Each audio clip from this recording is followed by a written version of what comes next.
The book we call the Holy Bible is still one of the most widely read and distributed pieces of literature in the English language. But what exactly is the Bible, and how should we understand its contents? I'm Pastor Chris White, and that's my assignment over the course of this series, What You Should Know About the Bible. In the last installment, we began looking at the doctrine of canonicity. In theological terms, this answers a specific question. Which books of the Bible should be included in the Holy Bible as inspired texts? Further, it answers another question. Why were some texts excluded? In this episode, we'll consider the history of the New Testament canon.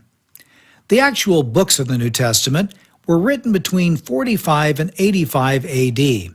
Some date the Apostle John's writings as late as the 90s. The books we know as the four Gospels were written 10 to 30 years after the resurrection of Christ, and this often spurs a side question, why such a long gap if Jesus is such an important person? Well, first of all, this question is answered by the preference for oral tradition in the Eastern world. Stories were carefully memorized and handed down, and although we moderns usually play fast and loose in telling our stories and consider the written word as primarily fixed, the ancient oral traditions were very fixed in practice, and also there was a belief in the imminent return of Jesus Christ. Secondly, another reason is sheer economics. A book the length of Luke's Gospel would run about $250 in those days because books had to be copied by hand.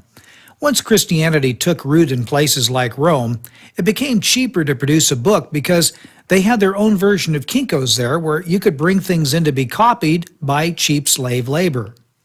So how did the collection of the New Testament emerge? First of all, Paul's letters became popular to a wider audience as a result of Luke writing the book of Acts. After reading the exploits of Paul, there was a demand for copies of any of his other letters. The first known collection of Pauline letters was in Ephesus in the year AD 100.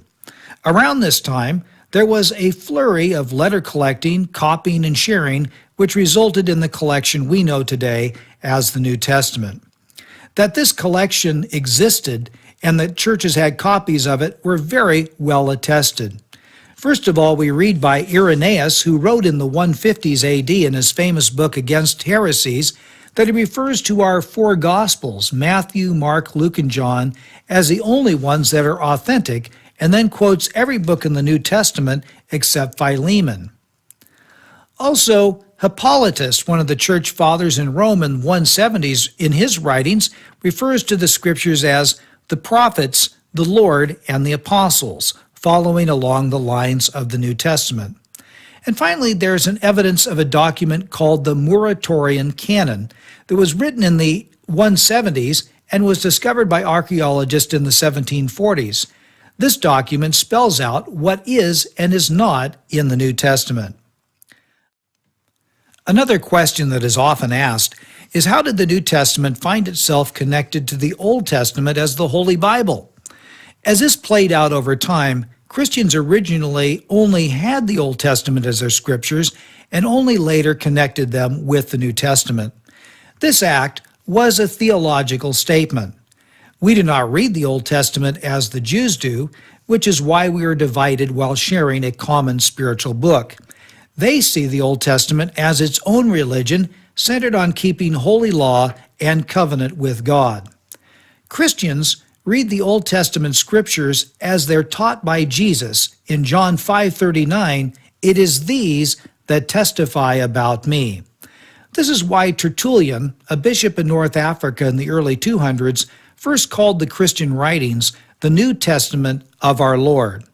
Thus, the Old Testament is connected with the New Testament as an extensive preface which really does not stand by itself. It must be interpreted through the person and the ministry of Jesus Christ. Well, that's all the time we have in this episode. In our next video, we'll continue to look at the development of the New Testament canon. I hope you'll come back. Until then, this is Chris White. Thanks for watching.